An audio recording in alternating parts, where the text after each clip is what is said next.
हाथ ऊपर ताली बजाना है राम के नाम का, हरि के नाम का। ताली बजाने से भी बहुत सारी व्याधियां दूर हो जाती है ना। वो भी व्याधियां ही दूर होते हैं। माँ साक्षी है ना। स्वर मिला तो फिर ईश्वर मिल जाएगा।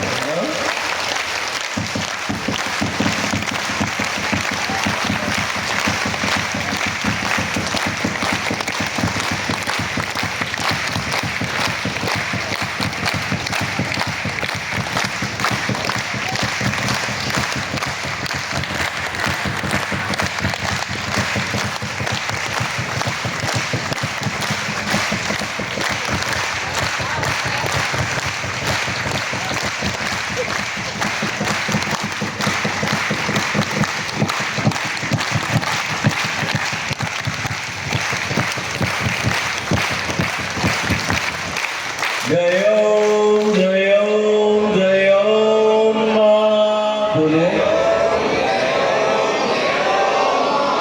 जय ओम जय ओम जय ओम मां। जय ओम जय ओम जय ओम मां।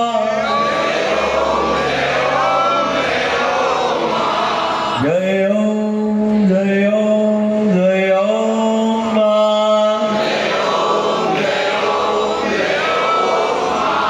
जय ओम जय ओम जय ओम मां।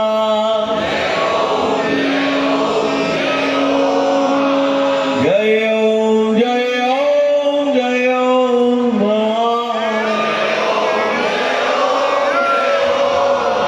थोड़ा स्वर में गाओगे, माँ को आवाज देते हैं। आस्था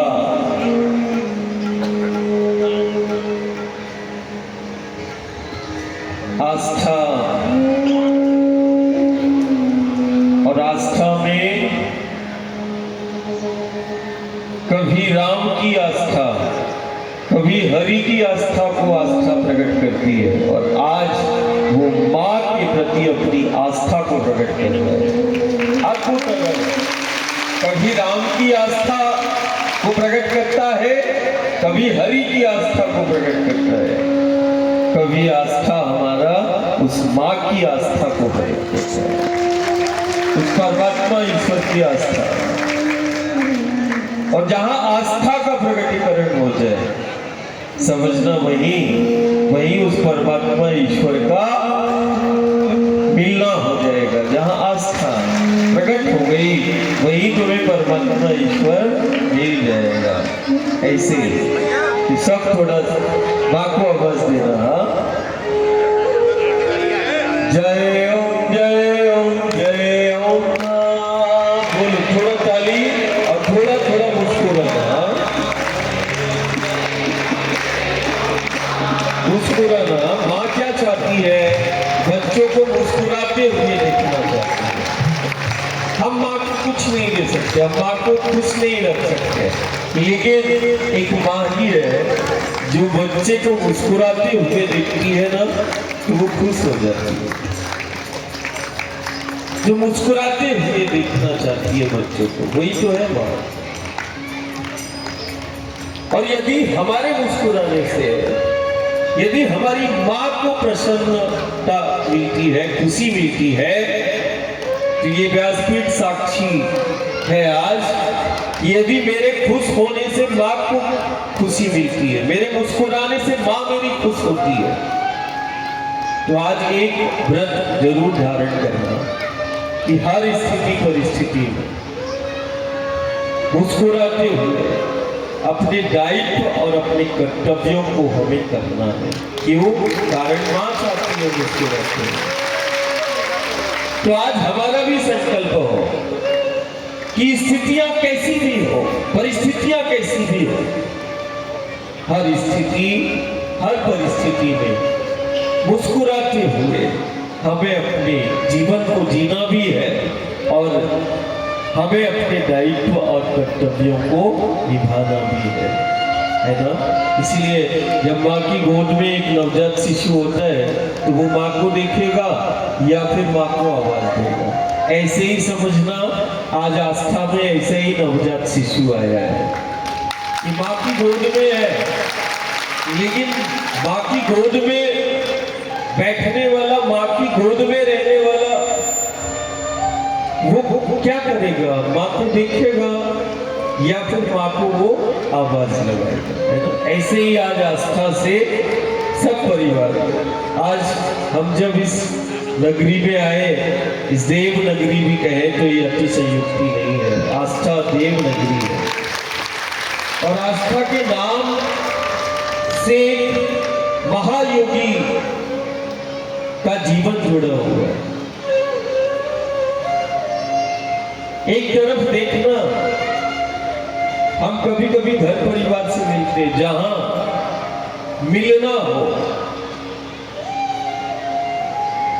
जहां मिलना हो, चाहे पेड़ों का मिलना हो एक दूसरे से, चाहे नदियों का मिलना हो, चाहे पहाड़ों का मिलना हो,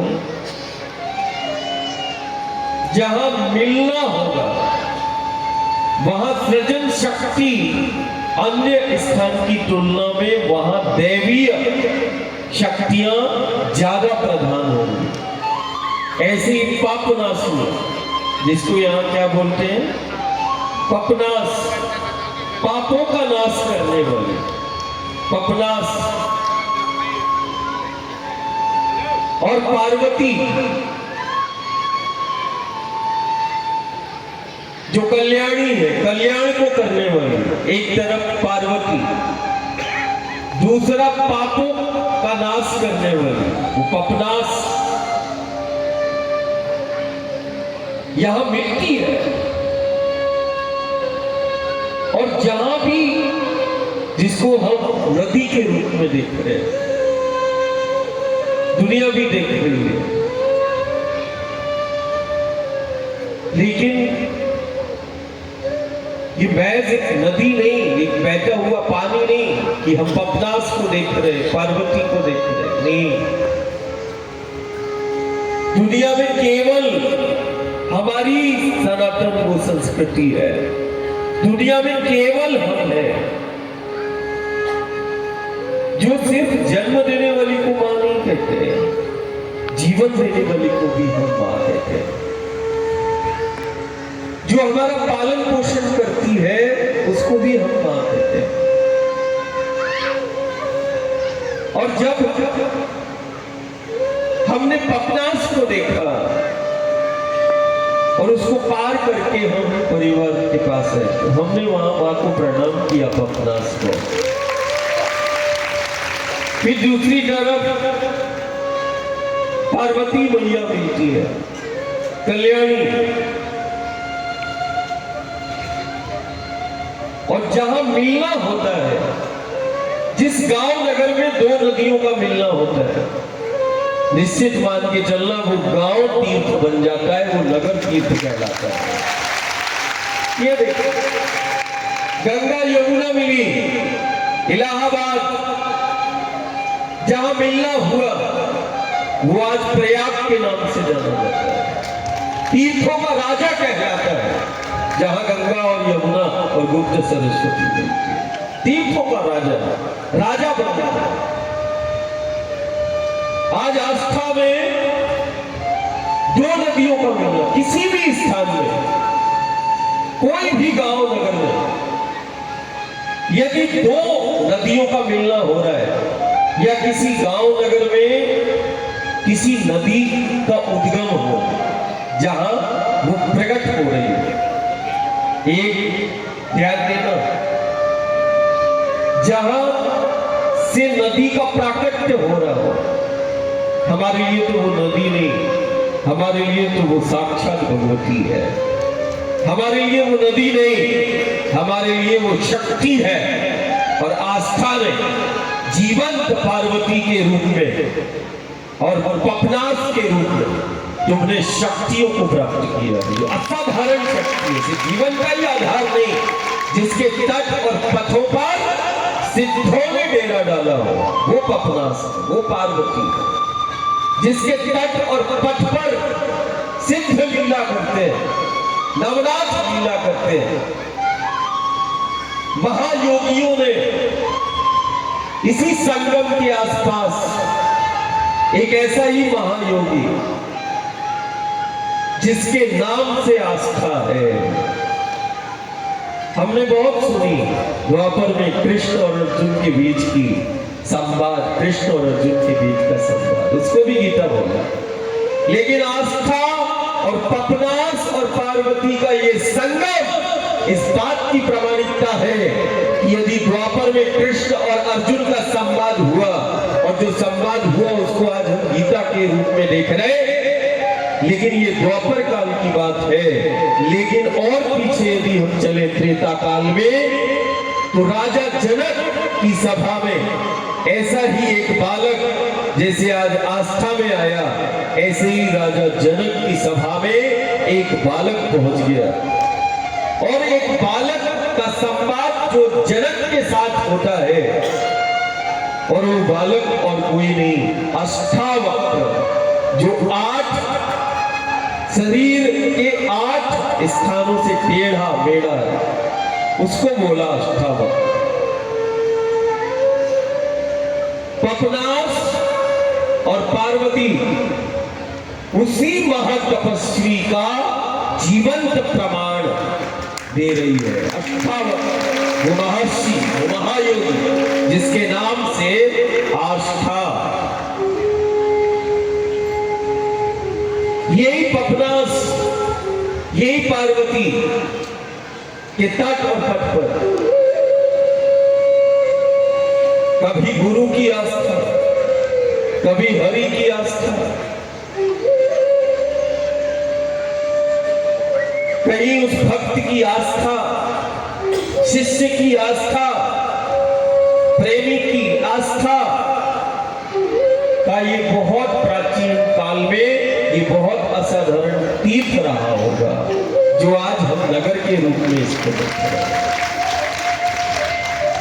नदी ने गुरु हर युग में एक दृष्टि देगा।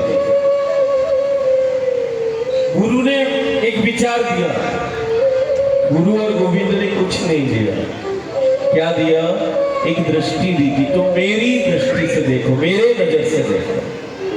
गुरु नजर देता है, गुरु एक विचार देता है कि तुम उस विचार को सिर्फ सुनना नहीं, तुम उस विचार को आत्मसात करके उस विचार को जीना। गुरु और गोविंद ने हर युग सदी में एक विचार दिया, एक विचार जो जीवन को दिशा देता है, एक विचार जो जीवन का आधार बन गया।